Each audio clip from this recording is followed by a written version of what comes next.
Anybody that's conscious at this particular time should understand that we are at the twilight period of the end times of this creation period. So, more than likely, a lot of people we come in contact with at this particular time, some of those twin souls are going to be right in the vicinity. Now, how can you tell? The twin souls are usually inseparable, which means a lot of the idiosyncrasies and pathologies that would normally go with even very powerful lovers, you tend to get past that. They say love is a union of opposites. But then there comes a time whereas both opposites are polarized in you, and the person that you meet is just like yourself. You know, and both of you have gotten rid of your idiosyncrasies and that particular aspect, that you just know it. You just know it. It's something that in the realm of spirit, you just know it. You see what I'm saying? Just like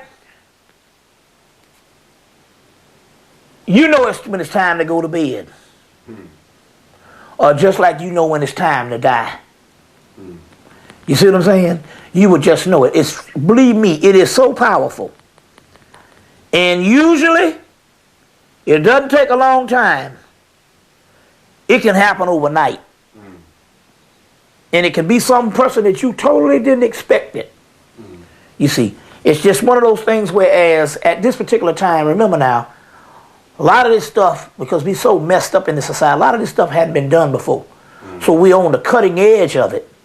So, it's not that much ample evidence.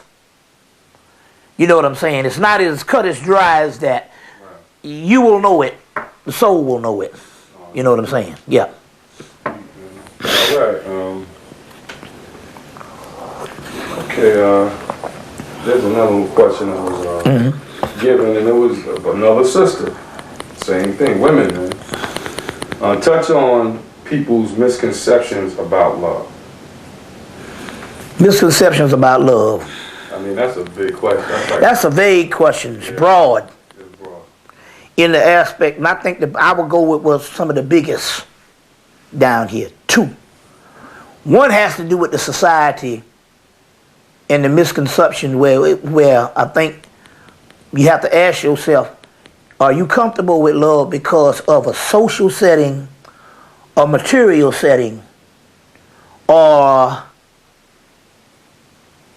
is it just something that you can't put your hand on? True love has nothing to do with these packages they come in. You know what I'm saying? Have nothing to do with these packages they come in. They just are.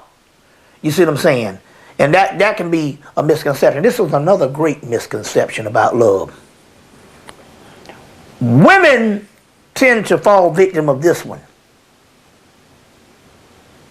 They say, if he loved me, he wouldn't have done this, or he wouldn't have done that.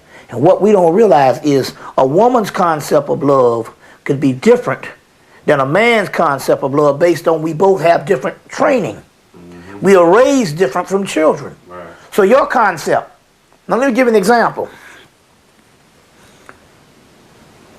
Because in this aspect of love, love is chaos, and chaos never stops moving. It's unpredictable. So you can't pinpoint it down with a set of laws to say this is the way love is supposed to be.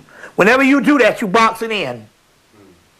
You understand what I'm saying? And it just dies. So really, this whole process that we talking about this love at this particular time, this whole process that we're dealing with, there can't be these rigid laws to define it.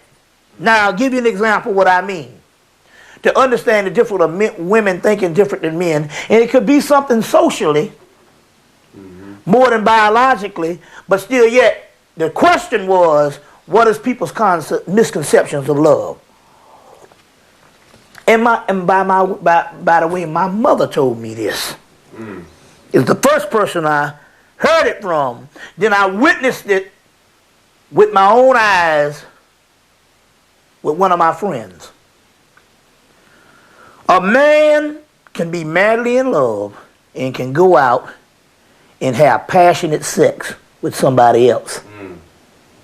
And somehow women that are not trained are not, I don't want to say trained, but I want to say the word, that are not socialized into this particular way of doing things, cannot, for the damnness of them, cannot understand it.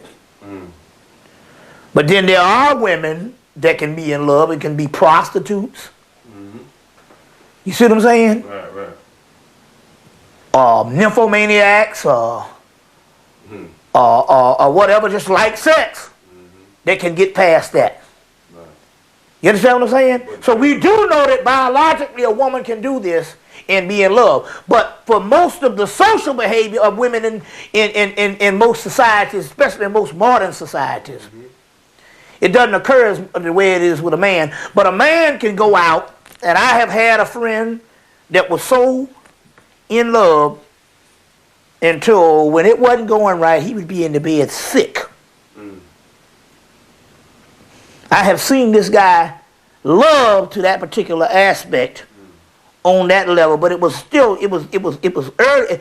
It wasn't the cosmic stuff I'm talking about. But I'm talking about he was madly in love, and no one can say that this guy wasn't. And a week later, we roll in and stuff, and we meet some girls, and we both make love to these women. You know what I'm saying? And he's not sitting up in there and not enjoying it. But it has nothing to do with him not being in love. And the woman will say, well, if he loved me, he wouldn't have done it. No. That's your concept of it, and that can be a misconception. Now, I'm not necessarily telling you that to give over to the extreme, but I'm still trying to tell you something. It's all about understanding. You see what I'm saying? It's all about understanding. And that's what we're talking about here.